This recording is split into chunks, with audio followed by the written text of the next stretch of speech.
Ezra chapter 1.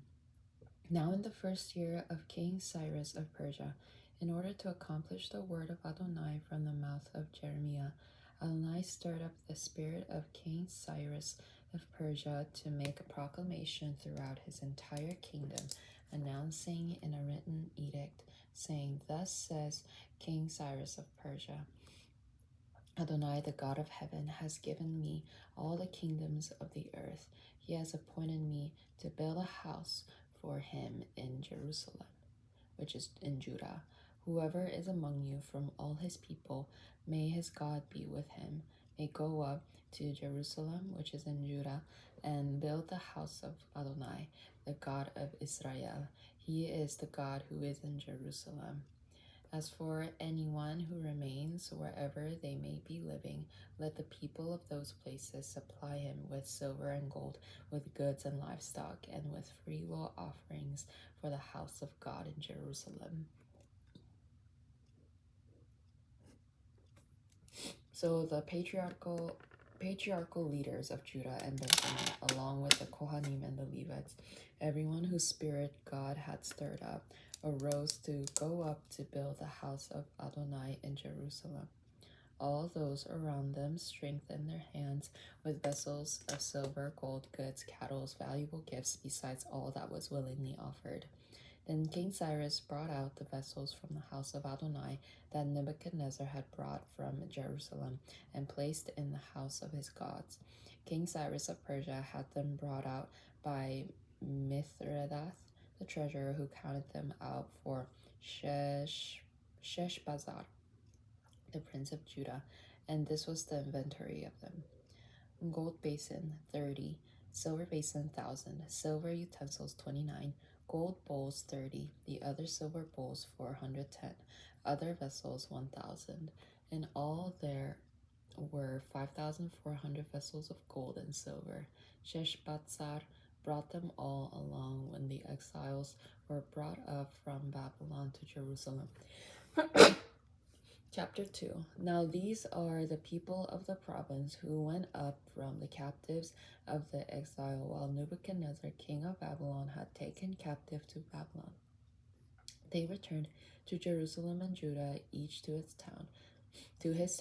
They came from Zerubbabel, Jeshua, Nehemiah, Seraiah, Reeliah, Mordecai, Bilshan, Mispar, Bigvai, Rehum, Baana. The number of men of people of Israel, the sons of Parosh, 2,172. The sons of Shephatiah, 372. The sons of Ara, 775.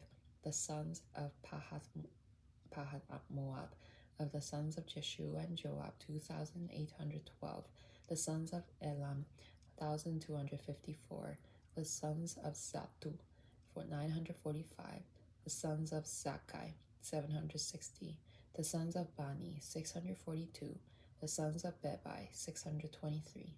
The sons of Asgad, 1,222. Sons of Adonikam, 666.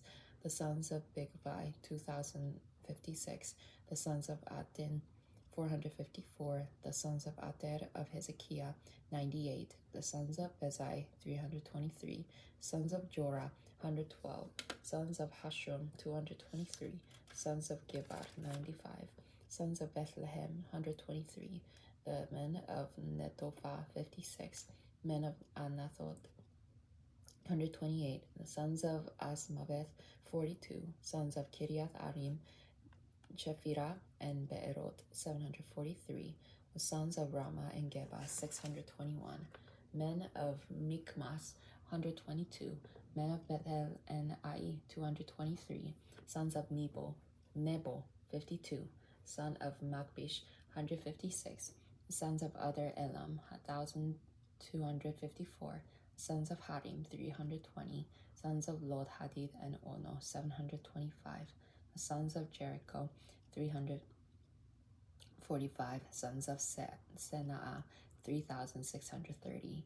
The Kohanim, the sons of Jedaiah from the house of Jeshua, 973. The sons of Imed, 1,052. The sons of Pashur, 1,247. Sons of Harim, 1,017. The Levites, the sons of Jeshua and Kadmiel, through the lines of Hodaviah, 74. The singers, the sons of Asaph, 128. The sons of the gatekeepers, the sons of Shalom, sons of Ater, sons of Talmon, the sons of Akub, the sons of Hatita, the sons of Shobai, in all 139. The temple servants, the sons of Ziha, the sons of Hasupha, the sons of Tabaoth, the sons of Keros, the sons of Siaha, the sons of Padon, the sons of Lebana, the sons of Hagabah, the sons of Akub, the sons of Hagab, the sons of Salmai, the sons of Hanan, the sons of Gidel, the sons of Kahar, the sons of Reaiah, the sons of Rezin, the sons of Nekoda, the sons of Gazam, the sons of Usa, the sons of Pasea, the sons of Besai, the sons of Asna, the sons of Meunim, the sons of Nephusim, the sons of Bakbuk, the sons of Hakupha, the sons of Harhur, the sons of Batsluth, the sons of Mehida, the sons of Harsha, the sons of Barkos, the sons of Sisera, the sons of Tema, the sons of Neziah, the sons of Hatifa, the sons of Solomon's servants, the sons of Sotai, the sons of Hasophereth, the sons of Peruda, the sons of Jaalah, the sons of Darkon, the sons of Gidel, the sons of Shephatiah, the sons of Hatil, the sons of Pechereth, Hasebaim, and the sons of Ami. All the temple servants and the sons of Solomon's servants, 392. The following came up from Tel Melah, Tel Harsa, Cherub, Adan, and Imer, but they were not able to prove their family connection or their ancestry, whether they were from Israel. The sons of Delaiah, the sons of Tobiah, the sons of Nekoda, 652. Also from the sons of the Kohanim, the sons of Habaiah, the sons of Hazok, the Hakos, the sons of Barzillai. He took a wife from the daughter of Barzillai and the Gileadite, and was subsequently called by their name. These sought their records in the genealogical list, but did not find them, so they were disqualified from the priesthood. As a result, the governor said to them that they should not eat any of the most holy food under a Kohen was administering with the Urim and Thummim. The entire assembly totaled 42,360, not including their male and female servants, who numbered 7,337. They also had 200 male and female singers. They had 736 horses, 245 mules, 435 camels, and 6,702 donkeys. When they arrived at the house of Adonai in Jerusalem, some of the heads of the families gave voluntary offering towards the rebuilding of the house of God on its foundation. According to their ability, they gave the treasury for this work 61,000 gold drachmas, 5,000 silver minas, and 100 priestly tunics. Now the Kohanim, the Levites, some of the people, the singers, the gatekeepers, and the temple servants settled in their own towns, and all the rest of Israel in their towns. Chapter 3. When the 7th month arrived and the sons of Israel were settled in the towns, the people gathered together as one man in Jerusalem. Then Jeshua, son of Jozadak, his fellow Kohanim, Zerubbabel, the son of Shealtiel, and his associates began to build the altar of the God of Israel in order to offer burnt offerings on it, as written in the Torah of Moses, the man of God. They set up the altar on its fixed resting place despite their fear of the peoples of the lands, and they offered burnt offerings on it to Adonai. Both the morning and evening sacrifices. They also kept the feast of Sukkot, as it is written, and offered prescribed number of daily burnt offerings according to the requirement of each day. After that, they presented the regular burnt offerings, the new moon sacrifices, and the sacrifices of all the sacred Moadim of Adonai, as well as all the freewill offerings brought to Adonai. From the first day of the 7th month, they began to offer burnt offerings to Adonai, though the foundation of the temple of Adonai had been not laid. So they gave money to the stonemasons and carpenters, and food, beverages, and oil to the Sidonians and to the Tyrians to bring cedar trees by sea from Lebanon to Joppa, as authorized by King Cyrus of Persia. In the second month of the second year after they had come to the house of God in Jerusalem, Zerubbabel son of Shealtiel, Joshua son of Josadak, and the rest of their brothers, the Kohanim, the Levites, and all who returned from captivity to Jerusalem, began to work. They appointed the Levites from 20 years of age older to supervise the work on the house of Adonai. Then Jeshua his son and his brothers, Kadmiel and his sons, the sons of Judah, stood together to supervise the working in the house of Adonai, along with the sons of Henadad, their sons, and their brothers, the Levites. When the builders had laid the foundation of the temple of Adonai, the Kohanim, arrayed in their vestments and with clarions, and the Levite son of Asaph with cymbals, were stationed to praise Adonai, was as prescribed by King David of Israel. With praise and thanksgiving they sang to Adonai, for he is good. His mercy upon Israel endures forever. Then all the people gave a great shout of praise to Adonai, because the foundation of the house of God had been laid. But many of the Kohanim, Levites, and patriarchal leaders, older men who had seen the former house, wept loudly at the sight of the founding of this house, while many shouted for joy. People could not distinguish the sound of shouts of joy from the sound of the people's weeping, for the people were shouting so loudly that the sound was heard far away. When the enemies of Judah and Benjamin heard, chapter 4, when the enemies of Judah and Benjamin heard that the returned exiles were building a temple for Adonai, the God of Israel, they approached Zerubbabel and leading patriarchs and said to them, "Let us build with you, for like you, we seek your God and have been sacrificing to him since the days of Asahadon, king of Assyria, who brought us here." But Zerubbabel, Joshua, and the rest of the prominent patriarchs of Israel said to them, "It is not for you and us to build a house of our God, but we alone will build it for Adonai, the God of Israel, just as Cyrus, king of Persia, had commanded us." Then the people of the land began discouraging the people of Judah and making them afraid to build. They bribed advisors in order to thwart their plan all the days of King Cyrus of Persia and until the reign of Darius, king of Persia. During the reign of Ahasuerus, at the beginning of his reign, they wrote an accusation against the inhabitants of Judah and Jerusalem. Also, during the days of Artaxerxes, Bishlam, Mithredath, Tabeel, and the rest of his associates wrote to Artaxerxes, king of Persia. The letter was written in Aramaic and translated.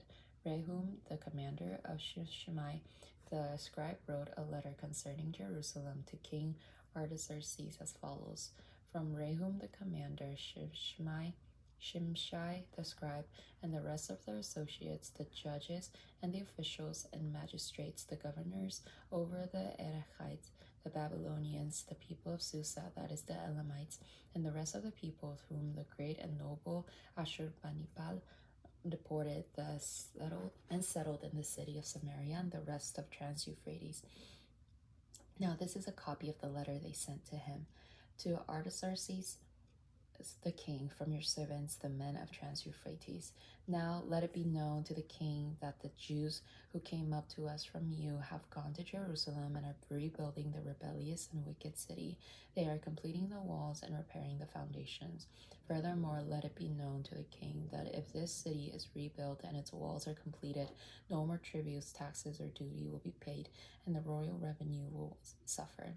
Now, since we eat the salt of the palace, and it is not proper for us to see the king dishonored, we are sending this message to inform the king, so that a search may be made in the book of records of your fathers, and you will discover the records and know that this city is a rebellious city, harmful to kings and provinces, inciting internal revolts from ancient times. That is why this city was destroyed. We are informing the king that if this city is rebuilt and its walls completed, you will no longer have any possession in Trans-Euphrates.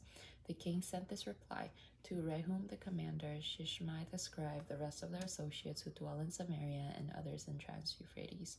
Shalom.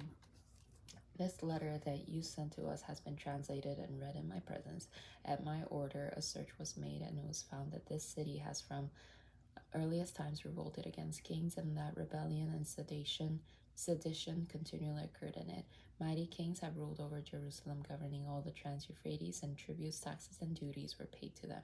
So now issue a decree to stop these men. This city is not to be rebuilt until I issue a decree. Be careful not to be negligent in this matter. Why should damage increase to the detriment of the kings?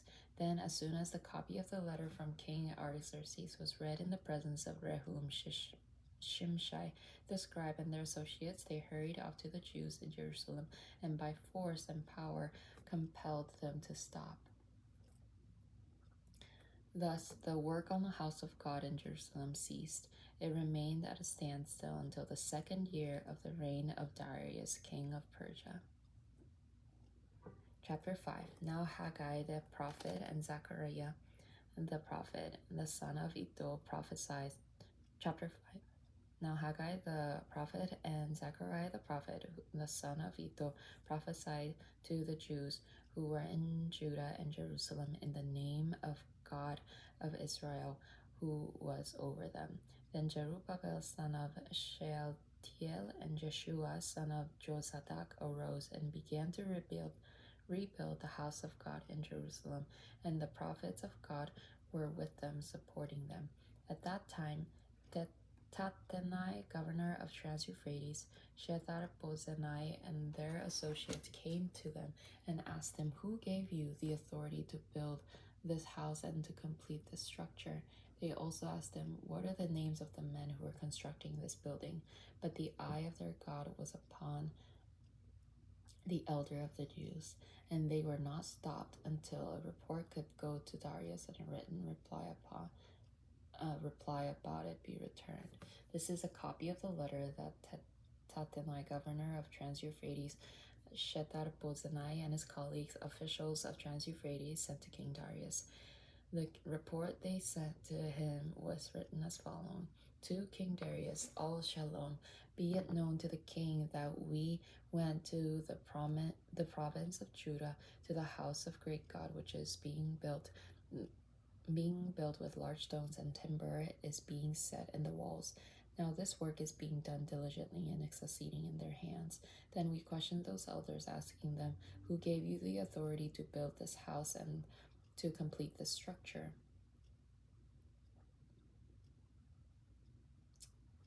We also asked them their names in order to inform you, so that we might write the names of men who were in charge of them. They responded to us, saying, "We are servants of the God of heaven and earth. We are rebuilding the house that was built many years ago. A great king of Israel built and finished it. And because of our fathers angered the God of heaven, he gave them into the hand of Nebuchadnezzar, king of Babylon, the Chaldeans. He destroyed his house and carried the people away to Babylon. However, in the 1st year of Cyrus, king of Babylon, King Cyrus issued a decree to rebuild this house of God. Even the gold and silver utensils of the house of God that Nebuchadnezzar had taken from the temple in Jerusalem and had carried away to temple in Babylon, King Cyrus took those things from the temple in Babylon and gave them to a man named Sheshbazzar, whom he had appointed governor. Then he said to him, "Take these vessels and go and deposit them in the temple in Jerusalem, and that let the house of God be built in its place." So this Sheshbazzar came and laid the foundation of the house of God in Jerusalem. From the time until now it has been under construction, yet it is not yet finished. Now, if it pleases the king, let a search be made in the royal archives there in Babylon to see if in fact King Cyrus issued a decree to rebuild this house of God in Jerusalem. Then let the king send us his decision about this matter.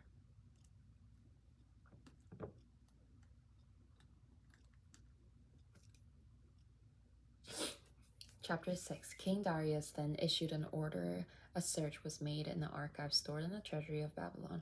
A scroll was found in the citadel of Ecbatana in the province of Media, and this was written on memorandum in the first year of King Cyrus, king of Cyrus. King Cyrus issued a decree concerning the house of God at Jerusalem. Let the house be rebuilt as a place where sacrifices are offered. Let its foundations be laid. Its height is to be 60 cubits and 60 cubits, and width 60 cubits, with 3 layers of large stones and 1 layer of timber. Let an expense be paid from the king's house. Also, let the gold and silver vessels of the house of God, which Nebuchadnezzar took from the temple in Jerusalem, brought to Babylon, be restored and brought to the temple in Jerusalem. You shall deposit them in the house of God.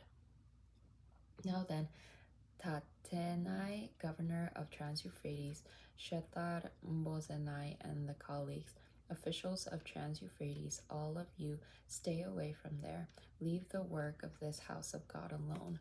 Let the governor of the Jews and the elder of the Jews rebuild this house of God in its place. Moreover, I hereby issue a decree as to what you are to do for these elders of the Jews to rebuild this house of God. The complete costs are to be paid to those men from the royal treasury and from tributes from Trans-Euphrates, so that they are not hindered. Whatever is needed, young bulls, rams, or lambs for burnt offerings to the God of heaven, or wheat, salt, wine, and oil, as requested by the Kohanim in Jerusalem, must be given to them daily without neglect, so that they may offer pleasing sacrifices to God of heaven and pray for the life of the king and his sons. Furthermore, I decree that if anyone changes this edict, a beam is to be pulled out from his house, and let him be lifted up and impaled on it, and because of this, his house be made a pile of refuse. May God, who make his name to dwell there, overthrow any king or people who lift his hand to cause such change to destroy this house of God in Jerusalem. I, Darius, have issued a decree. Let it be carried out with diligence. Then Tattenai, the governor of Trans-Euphrates, Shethar-Bozenai, and their associates diligently carried it out, just as King Darius had sent out. So the elders of the Jews continued rebuilding and prospering through the prophesying of Haggai the prophet and Zechariah the son of Iddo. They finished building according to the command of God of Israel, according to the decrees of Cyrus, Darius, and Artaxerxes, kings of Persia. The temple was completed on the 3rd day of the month of Adar, which was the 6th year of the reign of King Darius. Then the sons of Israel, the Kohanim, the Levites, and the rest of the exiles celebrated and dedicated the house of God with joy. For the dedication of this house of God, they offered 100 bulls, 200 rams, 400 male lambs, and as a sin offering for all Israel, 12 male goats, corresponding to the number of tribes of Israel. They appointed the Kohanim in their division and the Levites in their divisions over the service of God at Jerusalem, as it is written in the book of Moses.